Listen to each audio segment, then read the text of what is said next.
Kasi there are times na bumibili tayo ng mga products which is we don't know if it's really original or not. And that's the reason kung bakit hindi natin na-achieve yung exact effect ng isang product. So that's the reason why sometimes we are complaining na this product give me pimples, give me redness, makes my face dry. But for me, this Centella product, I've been using this one for more than 3 months. Actually, it's almost 4 months. As you can see guys, ayan, medyo bawas na siya. It's not already full. But I would like to share this video guys because I have some friends na they are asking what serum I'm using here in Dubai. And alam niyo naman, here in Dubai, it's summer this time and sobrang kailangan mo talaga ng pang-moisturize ng face mo and you need to protect your face kasi sobrang init dito. Sobrang humid, especially around like 1 p.m. to 6 p.m. Sunlight pa. May sunlight pa actually that time and usually lumulubog yung araw like around 7 o'clock. So, kailangan mo talaga ng protection. Protection sa face, hindi protection sa kung anong kailangan protektahan. Pero, always protect your heart. Hindi, joke lang yan. Siyempre, hindi yun kasama.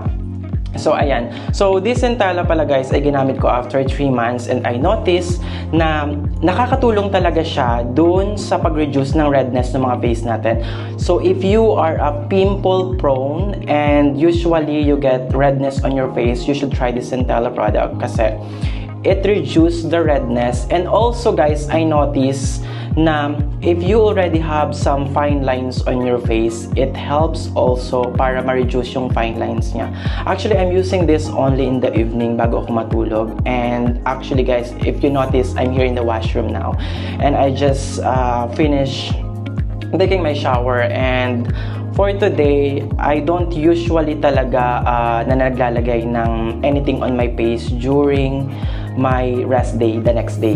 Ganon, hindi ako naglalagay sa gabi pag day off ko the next day. That's what I mean. And but since I'm doing a vlog and I would like to share this to all of you, I'm going to put this one today para makita nyo guys kung paano talaga siya nilalagay. And ma-assure ko din sa inyo and ma-share sa inyo kung gaano talaga kaganda itong product ng Centella. Actually guys, I'm not promoting this Centella but I would like to share this to everybody. Dun sa mga redness talaga yung mga mukha nila, it really helps, especially yung may mga madaming pimples. I having pimples also before pero since siguro I'm using some of the skincare na rin which is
talaga nung parts ng mukha ko is malagyan siya.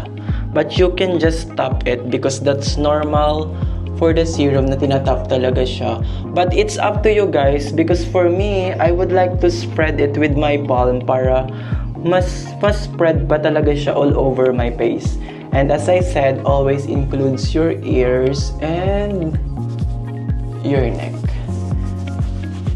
Ay, parang masyado nang malalim yun. Huy!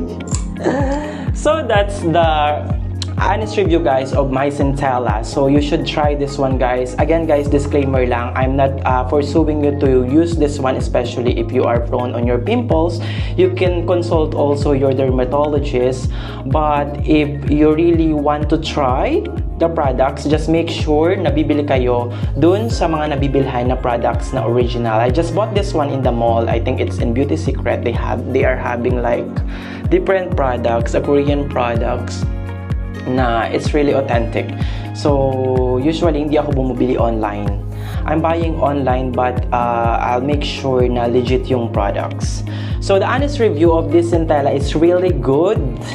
Hindi siya scam. It's not fake. And for your information guys, this Centella, they are not paying me to advertise this item or this product, but I'm going to share this to all my followers and to all my viewers for you also to try this product. And syempre para mas mag-glow pa yung skin nyo, and it helps para mas maging fresh pa kayo.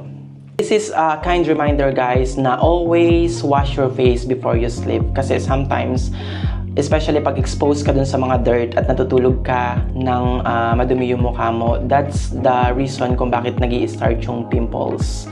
And syempre kailangan nating hugasan at linisin yung face natin para ma-freshen up, and always use some serums or moisturizers. But for me guys, ayun, isa yun sa mga reason kung bakit hindi ako naglalagay ng anything on my face during my rest day, kasi syempre kailangan din minsan na kailangan nating ipahinga yung ating mukha.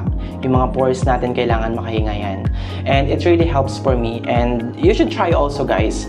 But make sure guys na if you are using the product, just make sure na hindi mag-mix yung mga products na ginagamit nyo, because usually that's chemical guys, and there's a chemical reaction if you are combining it. Oh, science yun. So, ayun, just make sure na paisa-isa lang. Huwag masyadong madami, huwag mag-input ng anything. Pag may lumabas dun sa TV na mga new products, is gamitin nyo agad. Because not all the product, guys, are effective on all types of skin. So, for me, guys, by the way, my skin type is dry skin. Kaya, it really helps for me then para ma-hydrate yung skin ko. So, again, guys, I hope na sana lahat tayo ay maging fresh, and I hope na supportahan nyo pa rin yung mga susunod ko na videos. And if you find this video will really help you guys, don't forget to like, share, and subscribe and my YouTube channel, and click the notification bell for you to get notified on my next videos. Again, thank you so much, and bye-bye!